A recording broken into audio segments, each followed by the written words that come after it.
Hello friends, something different के video part 2 में मैं आपके लिए एक ऐसा ड्रामा लेके आई हूँ जो typical romantic comedy Korean drama नहीं है बल्कि एक मिस्ट्री थ्रिलर ड्रामा है। और इस ड्रामा में आपको बहुत सारी अलग चीज़ें देखने के लिए मिल जाएंगी। अगर आप मेरी ही तरह एक जैसे ड्रामास को देख के ऊब चुके हैं और कुछ अलग देखना चाहते हैं तो आप इस ड्रामा को देख सकते हैं। इस ड्रामा में आपको रोमांस नहीं बल्कि ट्रू फ्रेंडशिप देखने के लिए मिलेगी। इस ड्रामा में आपको ढेर सारे प्लॉट टर्न ट्विस्ट देखने के लिए मिल जाएंगे। तो इस ड्रामा का नाम है सेव मी। ये काफ़ी पॉपुलर ड्रामा है और इसकी 2 सीरीज आई है। फर्स्ट सीरीज का नाम है सेव मी और सेकंड सीरीज का नाम है सेव मी 2। तो आइए सबसे पहले नज़र डालते हैं सेव मी की स्टोरी पे। इंडिया में तो आपने ढेर सारे ढोंगी बाबाओं के किस्से सुने ही होंगे। तो ऐसे ढोंगी बाबा केवल इंडिया में नहीं बल्कि कोरिया में भी होते हैं। और ये ड्रामा एक ऐसी रिलीजियस कल्ट और उसके लीडर की स्टोरी दिखाता है जिसमें एक ढोंगी बाबा होता है और कैसे वो लोगों को अंधविश्वास में फंसाता है। वो लोगों को भूत प्रेत और बुरी शक्तियों से बचाने का नाटक करता है, उनको अंधविश्वास में लेता है और कहता है कि प्रलय के दिन वो सबको मुक्ति के नाव पे ले जाएगा। अब तक आपने ज़्यादातर कोरियन ड्रामास में सिउल की चमक धमक, के पॉप और कोरिया की हाई टेक्नोलॉजी डेवलप कंट्री के रूप में ही कोरिया को देखा है। लेकिन पहली बार इस ड्रामा में आप कोरिया के कंट्री साइड को भी देखेंगे जिसमें आप विलेज और नॉर्मल लोगों को देखेंगे। इस ड्रामा की शुरुआत होती है फीमेल लीड सांगमी अपने पेरेंट्स और अपने भाई के साथ सिउल से मूव होकर एक नए सिटी में आती है, जो सिटी छोटी सी सिटी रहती है और जहाँ के लोग उस रिलीजियस कल्ट पे बहुत ज़्यादा यकीन रखते हैं। वो उस सिटी से पूरी तरह से अनजान रहते हैं और किसी कारण की वजह से सिउल से मूव होकर उस सिटी में आ गए रहते हैं। तो बहुत तेज बारिश हो रही होती है और उनकी गाड़ी रास्ते में खराब हो जाती है और जिससे उसके पेरेंट्स परेशान होते हैं। और तभी 2 बाइक पे 4 लड़के सवार होके आते हैं जो काले रंग का रेनकोट पहने रहते हैं और जिनको देख के उसके पेरेंट्स डर जाते हैं। लेकिन फिर वो उनकी मदद करते हैं और गैराज में फ़ोन करके उनकी गाड़ी के लिए हेल्प बुलवाते हैं। उन 4 लड़कों में 2 लड़के इस ड्रामा के हीरो होते हैं, यानी इसमें 2 मेल लीड्स देखने के लिए मिल जाएंगे और बाकी 2 लड़के उनके फ्रेंड होते हैं। लेकिन इस ड्रामा में आपको टिपिकल ऐसी लव स्टोरी देखने के लिए नहीं मिलेगी जिसमें एक फीमेल लीड के पीछे 2 मेल लीड पागल रहते हैं, बल्कि ये उनकी ट्रू फ्रेंडशिप की जर्नी रहेगी। आगे सांगमी के पापा को पता चलता है कि जिस आदमी को वो पैसा दिए हैं वो आदमी उनको धोखा दे दिया और सारे पैसे को जुए में खेल गया, जिसके बाद सांगमी की फैमिली बेसहारा हो जाती है। लेकिन किसी तरह सांगमी के पापा एक गाय के तबेले में नौकरी ढूंढ लेते हैं और तबेले के पास ही एक कमरे में उसकी फैमिली रहने लगती है। सांगमी अपनी फैमिली के साथ गरीबी में रहती फिर भी उसकी फैमिली खुश रहती है।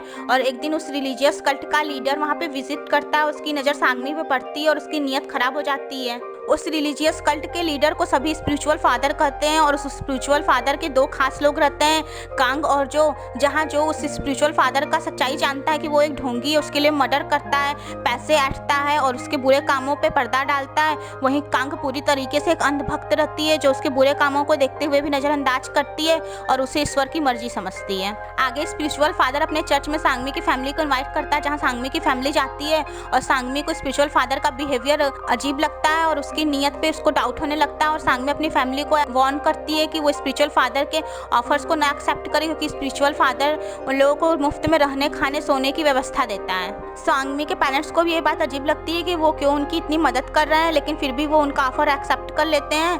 फिर आगे सांगमी अपने भाई के साथ उसी स्कूल में पढ़ने जाती है जिस स्कूल में हीरो और उनके दोस्त पढ़ते हैं। सांगमी दोनों हीरो सांगवान और डोंगचुल के क्लास में पढ़ने जाती है, वहीं उसका भाई उस क्लास में पढ़ने जाता है जिस क्लास में उस स्कूल के सबसे वर्स्ट बुलीज पढ़ते हैं। तो वो बुलीज उसके भाई को कैंटीन में बुली करते हैं और सांगमी आके अपने भाई को सेव करती है। और जब बात बढ़ जाती है तो सांगवान इंटरफेयर करता है और फीमेल लीड को बचाता है और डोंगचुल और सांगवान उन बुलीज से फाइट करते हैं।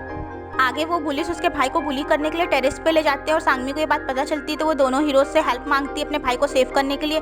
लेकिन सांगवान उसको हेल्प करने के लिए मना कर देता है क्योंकि इलेक्शंस आने वाले रहते हैं। उसके पापा एक गवर्नर रहते हैं, उसकी मम्मी हॉस्पिटलाइज रहती है, तो उसके पापा उसकी मम्मी के सेक के लिए और अपने इलेक्शन जीतने के लिए सांगवान से कह रहते हैं वो किसी भी झगड़े से दूर रहेगा। तो सांगवान उसको मना करके चले जाता है और डोंगचुल उसकी हेल्प करने के लिए जाता है और डोंगचुल में और उन बुलीज में फाइट होती है। लेकिन सांगमी का भाई टेरेस से कूद जाता है और अपनी जान दे देता है। आगे सांगवान वापस आता है लेकिन तब तक उसका भाई छत से कूद चुका रहता है, तो सांगवान को अपनी गलती का बहुत पछतावा होता है।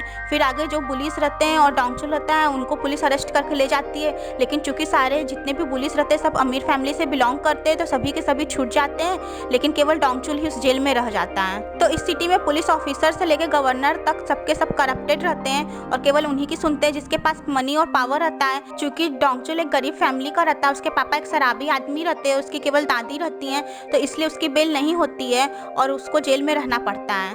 डोंगचुल को स्कूल से भी निकाल दिया जाता है। इधर सांगवान जब सांगमी से मिलने आता है तो सांगमी उसके ऊपर गुस्सा होती है और कहती है कि वो उसको सही टाइम पे हेल्प नहीं किया, और उससे कहती है कि वो आज के बाद उससे नहीं मिलना चाहती है। डोंगचुल के लाइफ में अभी तक जो कुछ भी है उस वजह से डोंगचुल काफ़ी दुखी रहता है। फिर आगे उसकी मीट उन पुलिस से होती है जो सांगमी के भाई की डेथ के लिए जिम्मेदार रहते हैं, और फिर उस लड़के से झगड़ा होता है जो उसके भाई की उस ट्रेजिक डेथ के लिए सबसे बड़ा जिम्मेदार रहता है, और एक्सीडेंटली फिर उस लड़के की रीढ़ की हड्डी टूट जाती है, जिसके बाद डोंगचुल एक बार फिर जेल में चला जाता है। सांगवान इस बात का विटनेस रहता है कि जो भी हुआ उसमें डोंगचुल की कोई गलती नहीं है, ये सिर्फ एक एक्सीडेंट था। इसलिए सांगवान को कोर्ट में विटनेस बनना रहता है, अपने फ्रेंड को सेव करना रहता है। लेकिन जब ये बात सांगवान के पापा को पता चलती है तो वो सांगवान को इमोशनली ब्लैकमेल करते हैं और उसे ऐसा करने से रोक देते हैं, और कहते हैं कि जब वो गवर्नर बन जाएंगे तो वो डोंगचुल को छुड़ा देंगे, लेकिन वो ऐसा करते नहीं हैं। फिर जब कोर्ट के लिए बस थोड़ा समय रह जाता है तो सांगवान डिसाइड करता है कि वो जाएगा और अपने फ्रेंड को सेव करेगा, लेकिन रास्ते में उसे सांगमी के पापा घायल अवस्था में मिल जाते हैं और फिर उनको वो हॉस्पिटल में एडमिट करने लेके चला जाता है, जिस वजह से वो कोर्ट में टाइम पे नहीं पहुंच पाता है, जिसके बाद डोंगचुल बहुत ही हार्ट ब्रेक और बिट्रेड फील करता है और उसे सजा मिल जाती है। तो डोंगचुल कुछ सालों के लिए जेल चला जाता है और इधर सांगवान के पापा इलेक्शन जीत जाते हैं, और इलेक्शन जीतने के बाद भी वो डोंगचुल को जेल में से नहीं निकलवाते हैं। सांगमी की मम्मी अपने बेटे की सडन डेथ की वजह से सदमे में आ गई रहती है और उनका माइंड डिस्टर्ब हो गया रहता है। सांगमी के पापा अपनी वाइफ को ठीक करना चाहते हैं। फिर आगे उसी रिलीजियस कल्ट के लोग उसके पापा से मिलते हैं और उनको अपनी बातों में लेते हैं और उनको एक ऐसा वाटर देते हैं जिसको वो स्पिरिचुअल वाटर कहते हैं। एक्चुअली वो एक ड्रग्ड वाटर रहता है। उसको पीने के बाद सांगमी के पापा को स्पिरिचुअल की चीज़ें नज़र आने लगती हैं, जिसके बाद उसके पापा ये बिलीव करने लगते हैं कि स्पिरिचुअल फादर ही उसकी वाइफ को ठीक कर सकते हैं, और वो अपने फैमिली को लेके उस चर्च में मूव हो जाते हैं। फिर इस ड्रामा में 3 साल का लीप हो गया है। डोंगचुल जेल से छूटने वाला रहता है और सांगवान सिउल में जाके लॉ की पढ़ाई कर रहा होता है, और इसके दोनों दोस्त अभी इसी सिटी में रह रहे होते हैं। इधर सांगमी उन रिलीजियस कल्ट के लोगों के बीच में रहती है और उसे अब तक ये समझ आ गया रहता है कि ये सब ढोंग चल रहा है। सांगवान का उसके सीनियर से झगड़ा हो जाता है और वो अपनी सिटी में वापस लौटता है क्योंकि उसे पता चलता है डोंगचुल छूटने वाला है। फिर वापस आके वो अपने दोस्तों से मीट करता है, और इधर सांगमी एक छोटे से बच्चे के मर्डर का विटनेस बन जाती है, जो कि रिलीजियस कल्ट का मेंबर जो अपनी सच्चाई छुपाने के लिए उस बच्चे का मर्डर कर दिया रहता है, जिसके बाद सांगमी के सामने उनकी सच्चाई पूरी तरीके से आ जाती है। लेकिन सांगमी अपने पापा से ये बात बताती है, उसके पापा यकीन नहीं करते क्योंकि उसके पापा पूरी तरह से ब्रेन वॉश्ड हो गए रहते हैं और पूरी तरीके से एक अंधभक्त हो गए रहते हैं। उसके बाद वो स्पिरिचुअल फादर ये अनाउंस कर देता है कि वो सांगमी से मैरिज करेगा और उसको स्पिरिचुअल मदर बनाएगा, जिस खबर को सुनने के बाद उसके पापा बहुत खुश हो जाते हैं क्योंकि उनको ये समझ में नहीं आता है कि एक्चुअली में स्पिरिचुअल फादर क्या करना चाहता है, और सांगमी ये बात सुनकर डर जाती है और वहाँ से भागना चाहती है। आगे वो वहाँ से भागने में कामयाब भी हो जाती है और उसकी मीट एक पुलिस वाले से होती है जो हीरो के फ्रेंड के पापा रहते हैं, और रिलीजियस कल्ट के मेंबर जो से घुस भी लिया करते हैं। वो फीमेल लीड को उन लोगों को वापस लौटा देते हैं क्योंकि उनको ऐसा लगता है कि फीमेल लीड की मानसिक हालत ठीक नहीं है।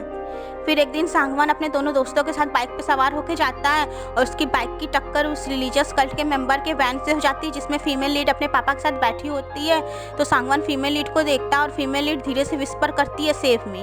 और बस यहीं से इस ड्रामा की कहानी में मोड़ आ जाता है क्योंकि हीरो और उसके दोस्त फीमेल लीड को बचाने का जिम्मा उठा लेते हैं। आगे सांगवान और उसके दोस्त फीमेल लीड की तरफ अप्रोच करते हैं और जब वो कांग के साथ मिलकर पर्चे बांट रही होती है, लेकिन फीमेल लीड अपनी माँ की सेफ्टी की वजह से उनकी हेल्प लेने से मना कर देती है और कहती है वो बिल्कुल ठीक है। लेकिन सांगवान यहीं नहीं रुकता है क्योंकि वो इस बार ठान लिया रहता है कि वो फीमेल लीड की हेल्प करके ही रहेगा। पिछली बार जो कुछ भी वो अपने कदम पीछे हटा लिया था, लेकिन इस बार वो अपने कदम पीछे नहीं हटाएगा। फिर सांगवान और उसके दोस्त मिलकर फीमेल लीड सांगमी की पूरी दिनचर्या पता कर लेते हैं। वो कितने बजे चर्च जाती है, कितने बजे चर्च से वापस आती है, कहाँ रहती है। उन्हें ऐसा लग जाता है कि फीमेल लीड के पापा फीमेल लीड को लॉक करके रखे हुए हैं। लेकिन सांगवान को यह प्लान कंप्लीट करने के लिए अपने फ्रेंड डोंगचुल की मदद लेनी पड़ेगी, इसलिए वो डोंगचुल से मिलने जाता है, उससे माफ़ी मांगता है, उसे सांगमी की कंडीशन के बारे में बताता है। दोनों दोस्तों में फाइट होती है, लेकिन आगे डोंगचुल उसकी हेल्प करने के लिए तैयार हो जाता है सांगमी की वजह से। इधर स्पिरिचुअल फादर को पता चल जाता है सांगवान और उसके दोनों दोस्तों के बारे में कि वो सांगमी को सेव करना चाहते हैं, और इसलिए स्पिरिचुअल फादर अब इस बार पक्का वाला प्लान बनाता है और सांगमी को हमेशा के लिए चर्च में कैद करने के लिए बुलाता है। तो इस पूरे ड्रामा में हीरो और उसके दोस्त ही एक ऐसे कैरेक्टर हैं जो पूरी तरह से ऑनेस्ट और अच्छे होते हैं और फीमेल लीड को बचाने के लिए जी जान लगा देते हैं अपने, यहाँ तक कि अपनी लाइफ भी रिस्क पे रख लेते हैं। और यही 4 ऐसे कैरेक्टर हैं जिसे देखने में आप लाइट फील करेंगे। फिर आखिर वो दिन भी आ जाता है जिस दिन सांगवान प्लान किया रहता है सांगमी को बचाने के लिए, और उसी दिन स्पिरिचुअल फादर का भी प्लान रहता है सांगमी को हमेशा के लिए चर्च में कैद करने के लिए। डोंगचुल किसी रीजन से सही टाइम पे नहीं पहुंच पाता है, लेकिन आगे वो डोंगचुल को ये पता चल जाता है कि वो हमेशा के लिए सांगमी को लेके जा रहे हैं। फिर वो सांगवान को इस बात का इन्फॉर्म करता है। सांगवान उनकी गाड़ी बीच में रुकवा देता है, उनके वैन के सामने अपनी गाड़ी को लेते आता है। उसके बाद सांगवान उसके दोनों दोस्त मिलके उन लोगों से फाइट करते हैं और सांगमी को किसी तरह बचा के वहाँ से लेके निकल जाते हैं। फिर आगे सांगमी की मीट डोंगचुल से भी होती है। वो डोंगचुल सांगवान और उसके दोनों दोस्तों को थैंक्स कहती है उसको बचाने के लिए। फिर आगे सांगवान प्लान करता है सांगमी को पुलिस स्टेशन ले जाके डिटेक्टिव के सामने गवाही देने के लिए, उस रिलीजियस कल्ट का भांडा फोड़ने के लिए। लेकिन ऐसा हो नहीं पाता क्योंकि उनके पास उसके खिलाफ कोई भी सबूत नहीं रहता है, और डिटेक्टिव भी सांगमी की बात सुनने से मना कर देता है और बताता है कि ऑलरेडी सांगमी के पापा एक रिपोर्ट दर्ज करवा चुके हैं कि उसकी बेटी को कुछ लड़के उठा ले गए हैं। वो उल्टा हीरो और उसके दोनों दोस्तों को जेल में बंद कर देता है, और सांगमी के पापा आते हैं और सांगमी को वापस ले जाते हैं स्पिरिचुअल फादर के पास। और इस टाइम तक फीमेल लीड के पापा का कैरेक्टर इतना ज़्यादा ब्रेन वॉश्ड हो चुका है कि उनके कैरेक्टर को स्क्रीन पे देखना बर्दाश्त से बाहर हो जाता है, क्योंकि विलन तो विलन है ही और वो भी विलन से कम भूमिका नहीं निभाते हैं। फिर सांगमी एक बार फिर उस चर्च में ट्रैप हो जाती है और स्पिरिचुअल फादर से वेडिंग करने के लिए फोर्सफुल रहती है। इधर सांगमी की मम्मी जो अभी पागल हो गई रहती हैं, उनको ऐसी गलत दवाएं देते हैं वो सब कि वो पागल हो जाएं, और उनको ऐसा लगने लगता है कि ये जगह ठीक नहीं है, क्योंकि उनको उनका मरा हुआ बेटा नजर आता है जो उनको हमेशा कहता है कि वो सांगमी को लेकर यहाँ से चले जाएं। और उधर सांगमी के पापा ऐसे रहते हैं कि वो ठीक होते हुए भी पूरी तरह से पागल रहते हैं, और केवल उसके पापा ही नहीं, वहाँ पे जितने भी फॉलोअर्स रहते हैं उन सभी का यही हाल रहता है। वो स्पिरिचुअल फादर की हर गलती और हर चीज़ को अंधविश्वास में देखते हैं और हर चीज़ को ईश्वर की ही मर्जी मानते हैं। सांगमी अब वहाँ से भागना नहीं चाहती, अपने माँ को बचाना चाहती है और साथ ही स्पिरिचुअल फादर का और वहाँ के लोगों का ट्रुथ सबके सामने लाना चाहती है, और इस काम में मदद करती है उसकी एक रिपोर्टर जो वहाँ पे अपनी आइडेंटिटी छुपा के रहती है और उन लोगों के खिलाफ सबूत ढूंढती है। हालांकि अभी तक उन लोगों के खिलाफ उसके पास कोई भी सबूत हाथ नहीं लगा रहता है, क्योंकि वो सब बहुत ही चालाकी और सफाई से अपना सारा गलत काम करते हैं। फिर डोंगचुल एक प्लान बनाता है, वो अपनी आइडेंटिटी चेंज करके एक अमीर घर का लड़का बन के उस चर्च में एंटर करता है, ये पता करने के लिए कि वहाँ पे क्या हो रहा है और क्यों हो रहा है, क्योंकि डोंगचुल इकलौता ऐसा रहता है जिसका चेहरा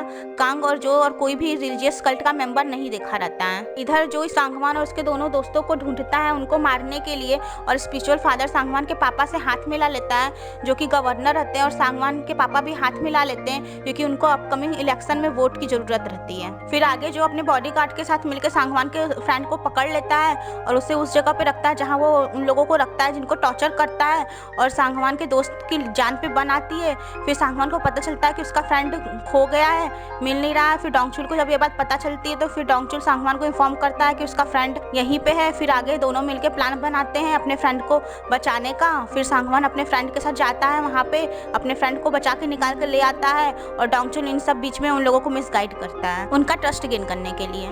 फिर आगे डिटेक्टिव को उस चर्च के पास उस लड़की की लाश मिलती है जो काफ़ी दिन से लापता रहती है। फिर डिटेक्टिव को उस स्पिरिचुअल फादर और उसके मेंबर्स के ऊपर डाउट होने लगता है, वो जाके वहाँ पे इन्वेस्टिगेशन करता है लेकिन कुछ भी हाथ नहीं लगता है। जब सांगवान को डोंगचुल के जरिए बात पता चलती है तो सांगवान जाके उस डिटेक्टिव से मिलता है और बताता है उस स्पिरिचुअल फादर की सच्चाई के बारे में। फिर डिटेक्टिव और सांगवान मिलकर आगे की छानबीन करते हैं। आगे उस रिपोर्टर की सच्चाई कांग और जो के सामने आ जाती है, जिसके बाद जो उस रिपोर्टर को मार देता है। फिर जब ये बात डोंगचुल और सांगवान को पता चलती है तो दोनों मिलकर प्लान बनाते हैं और जो ही उस रिपोर्टर को मारा इस बात की सच्चाई पुलिस के सामने लेते आते हैं, जिसके बाद जो अरेस्टेड हो जाता है। लेकिन अभी भी स्पिरिचुअल फादर बचा हुआ रहता है और उसके खिलाफ कोई भी सबूत नहीं रहता है। आगे सांगवान को पता चलता है कि उसकी माँ जो हॉस्पिटलाइज है उनको मारने की कोशिश उसके पापा ही किए हैं, जिसके बाद सांगवान गुस्सा होता है और अपने पापा से अपनी गलती को एक्सेप्ट करने के लिए कहता है, लेकिन उसके पापा नहीं मानते हैं और उसकी मम्मी को ही हॉस्पिटल से उठवा देते हैं और उसको उसी चर्च में भेज देते हैं। सांगवान के पापा चाहते हैं कि सांगवान पीछे हट जाए और उसके और उस स्पिरिचुअल फादर के खिलाफ न जाए, लेकिन सांगवान इस बार अपने माँ की वजह से भी पीछे नहीं हटता। वो अपनी माँ को ढूंढता है, लेकिन साथ ही स्पिरिचुअल फादर और अपने पापा की सच्चाई सबके सामने लाने के लिए तैयार रहता है। सांगवी भी स्पिरिचुअल फादर की सच्चाई सामने लाने के लिए प्लान बनाती है। वो स्पिरिचुअल फादर से मैरिज करने के लिए तैयार हो जाती है और मैरिज के बाद स्पिरिचुअल फादर का कन्फेशन रिकॉर्ड करना चाहती है। डोंगचुल उन लोगों को ढूंढना चाहता है जिनको स्पिरिचुअल फादर पकड़ के रखा हुआ है और टॉर्चर कर रहा है, और उन लोगों तक पहुंचने के लिए डोंगचुल अपनी सच्चाई स्पिरिचुअल फादर के सामने सांगवी के जरिए लेते आता है, जिसके बाद डोंगचुल को भी वही बंद कर दिया जाता है जहां उन लोगों को वो सब बंद किए रहते हैं, जहां डोंगचुल की मीट उसके पापा से होती है और डोंगचुल को पता चलता है कि उसके पापा घर से भागे नहीं है बल्कि कब से यहाँ पे कैद है। सांगवी की माँ जो अब बिल्कुल ठीक हो गई रहती हैं, केवल पागल होने का प्रिटेंड करती हैं। वो सांगवान को फ़ोन पे इन्फॉर्म करती हैं कि उसकी माँ यहाँ चर्च में है। फिर सांगवान डोंगचुल को बचाने के लिए आता है, उसके पीछे से उसके दोस्त भी आते हैं। फिर सांगवान और उसके दोस्त मिलकर डोंगचुल को बचाते हैं, जो पुलिस स्टेशन से भागने में कामयाब हो जाता है और वापस आता है चर्च अपना पैसा लेने के लिए स्पिरिचुअल फादर के पास से। फिर उधर स्पिरिचुअल फादर और सांगमी की मैरिज होती है, जिसके बाद फिर सांगमी स्पिरिचुअल फादर के खिलाफ सबूत इकट्ठा कर लेती है।